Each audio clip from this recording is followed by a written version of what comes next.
Hey everybody, for those of you who've been following my deep dives, thank you for your patience this last couple weeks while I ruminate and find the time to put together another sequence of ideas.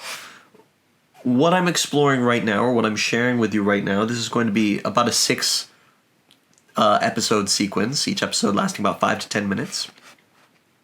And we're going to be exploring just the shifts that are happening right now. I think, so certainly it's obvious to me, and I think for most of us who are paying attention and engaged in not only the world, but are energetically sensitive and what have you, are sensing, we are in a moment of massive transition.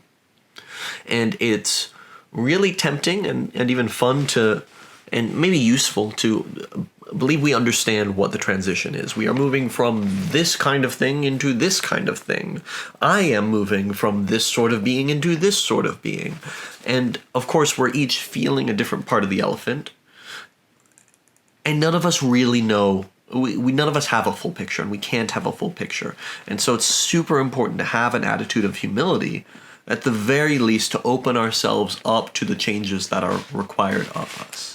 So that's what we're going to be exploring together over the next 6 or 7 weeks, is how do we relate to these changes with a quality of humility. So first thing I'm going to do is I'm going to read in full about 2 paragraphs from the Gene Keys. This is from the 55th Gene Key, and I think it offers a really nice framing for what we're talking about. To understand the true nature of the coming awakening, one can find a beautiful parallel in the life cycle of the dragonfly. Dragonflies spend much of their early lives underwater. As underwater insects, they are known as nymphs, and unlike most pond insects, they do not have to come to the surface for air. For most of their lives, nymphs live totally underwater, where they are highly successful predators, feeding on anything from leaf litter to small fish. During this stage of its life, the nymph goes through a series of molts, stages of maturity in which it sheds its skin but still remains as a nymph.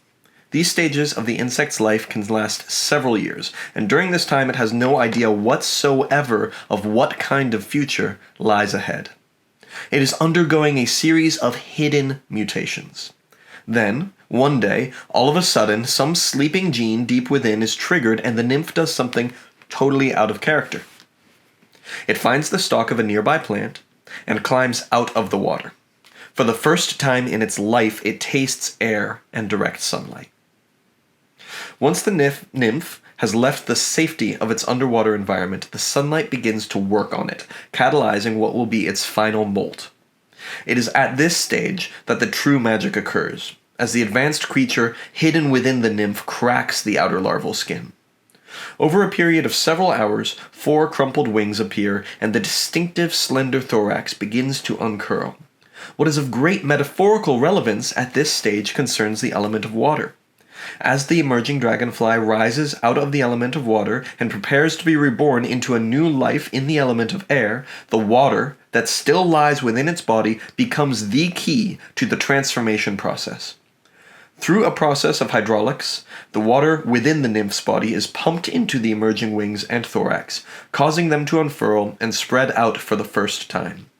In other words, the dragonfly assumes its aerodynamic shape by means of the water from its old life. This water is what drives its mutation from nymph to dragonfly. As soon as all the water is expended and the dragonfly is fully extended, it takes to the air and begins a new life. So what I'm going to be looking at the transformation that is happening to us and through us here through a few different lenses. The first one, and the most important one, I think, is the axioms of our being. We, each of us, live in a structure of meaning, and at the base of that structure of meaning is some core belief that drives us completely, and that every other belief is structured upon. Now, we've had transitions, and all of us have transitions in our life that shift the way we see the world, or how we use our creative energy. But there's something more, say, threatening and terrifying when something requires a shift in our fundamental axioms, because we have to die.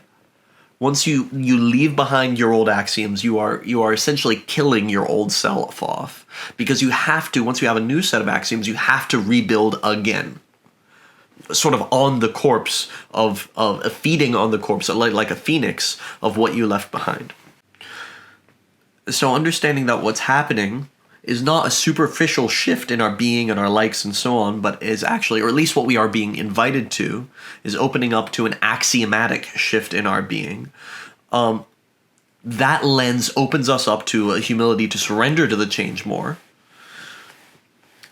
And once we have an understanding of that, I'm going to be looking at some of the more, I wouldn't say superficial, but higher up the ladder changes that are happening. Say shifts that are apparent through more superficial levels that might reveal a little bit of what's happening on the axiomatic layer.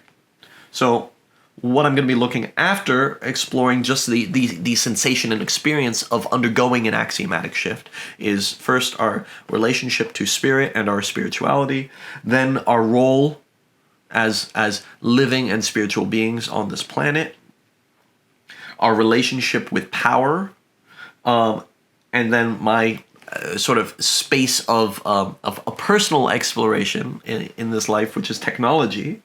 And finally, we're going to be looking at culture as a whole. All right, so I hope you'll join me for this for the next few weeks. In the meantime, please follow the channel so that you'll get the updates. And we have a couple of events coming up.